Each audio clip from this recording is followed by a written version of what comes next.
ए कुंदन, तूने 6 महीनों से घर का किराया नहीं भरा है। चल अब निकल मेरे घर से।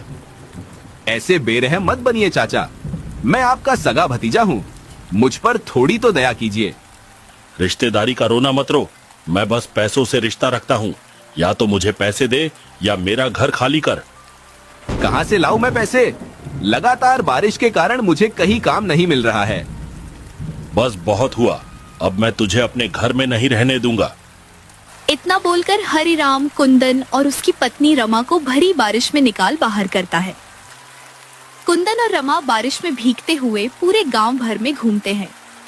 कुंदन, मुझे तो कभी कभी लगता है हरिराम, चाचा आपके सगे चाचा हैं ही नहीं, वो तो आपके साथ गैरों से भी बुरा व्यवहार करते हैं। ऐसा नहीं है रमा, उन्हें बस पैसों का मोह है।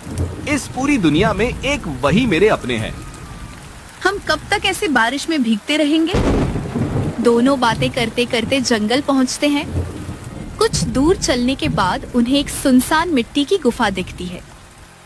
रमा, जब तक बारिश नहीं रुकती हमें यही पनाह लेनी होगी। हम गुफा में कैसे रहेंगे? यहाँ ना तो बिजली है ना ही और कोई सुविधा। मजबूरी में तो गधे को भी बाप बनाना पड़ता है। अभी पहले बारिश से बचने का सोचो, मैं दूसरा कोई ठिकाना ढूंढ ही लूंगा। इतना बोलकर दोनों गुफा के अंदर जाते हैं। रात होती है, बारिश का कहर अब भी नहीं रुकता है। मुझे नहीं लगता ये बारिश छूटने वाली भी है। इंतजार के अलावा हम कर ही क्या सकते हैं? आपके सगे चाचा आपसे इतनी नफरत क्यों करते हैं? कोई बात है क्या? ये तो मुझे भी नहीं पता। जब से मैंने होश संभाला है तब से उनका ऐसा ही रवैया देखा है। आपके माता पिता आपसे कैसे बिछड़े थे, आपको कुछ पता है? नहीं, जब भी चाचा से इस बारे में कुछ पूछता हूँ वो मुझे डांट देते हैं। अच्छा रमा, तुम यही रुको, मैं खाने का कुछ जुगाड़ करके आता हूँ। इतना बोलकर कुंदन जंगल में खाने की तलाश करने निकल पड़ता है। काफी देर चलने के बाद उसे जंगली फल और सब्जियों का पेड़ दिखता है, जिसे देखकर उदास कुंदन के चेहरे पे अलग सी चमक आ जाती है। अरे वाह, यहाँ तो फल और सब्जियाँ दोनों है। कुंदन खुश होकर फल और सब्जियाँ तोड़ने आगे बढ़ता है। तभी उसकी नजर वहीं पेड़ के नीचे बैठे एक बूढ़े व्यक्ति पर पड़ती है, जो कमजोरी की हालत में भीग रहा होता है। बाबा, आप कौन है और यहाँ क्यों भीग रहे हैं? दूर हो जा मुझसे, मेरे पास मत आना। ये आप क्या कह रहे हैं? नहीं नहीं, मैंने कुछ नहीं किया, मुझे कुछ मत करना। बूढ़े बाबा कुंदन को देखकर घबरा जाते हैं और बड़बड़ाते हुए वहाँ से भाग जाते हैं। फिर कुंदन कुछ फल और सब्जियां तोड़कर वापस गुफा में जाता है। उसे खोया खोया देख रमा उससे पूछती है, क्या हुआ जी? आप जब से आए हैं कुछ खोए खोए से लग रहे हैं, कुछ हुआ है क्या? मैंने जंगल में एक बूढ़े बाबा को देखा। वो बहुत डरे हुए थे और काफी कमजोर भी लग रहे थे। धीरे धीरे करके कुंदन रमा को सारी बात बताता है। मुझे लगता है वो कोई सरफिरा होगा। आप ज्यादा सोचिए मत, आए दिन ऐसे सरफिरे अक्सर कहीं न कहीं मिल ही जाते हैं। पता नहीं क्यों मुझे कुछ अजीब सा लग रहा है।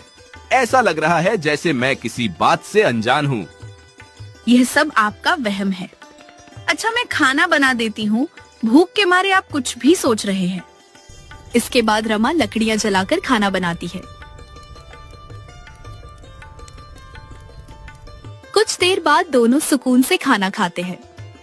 मानना पड़ेगा रमा, तुम्हारे हाथों में तो जादू है, जादू। कितना स्वादिष्ट खाना बनाती हो।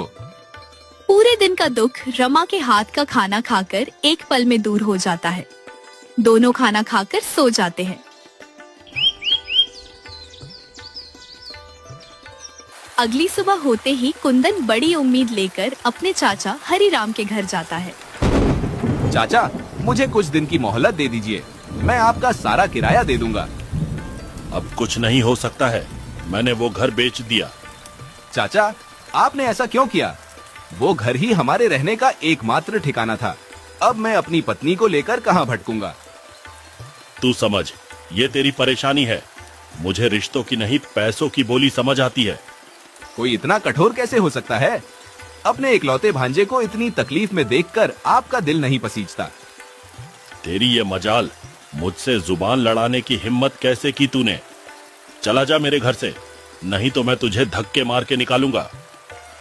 जा रहा हूँ, पर चाचा एक बात याद रखना, सबको अपने किए का फल भुगतना होता है। समय समय की बात है, आज आपका है कल मेरा होगा। इतना बोलकर कुंदन वहाँ से निकल जाता है। वो रोते रोते जंगल जाता है। रमा गुफा के बाहर लकड़ियाँ चुन रही थी। वो कुंदन को रोता देख उससे पूछती,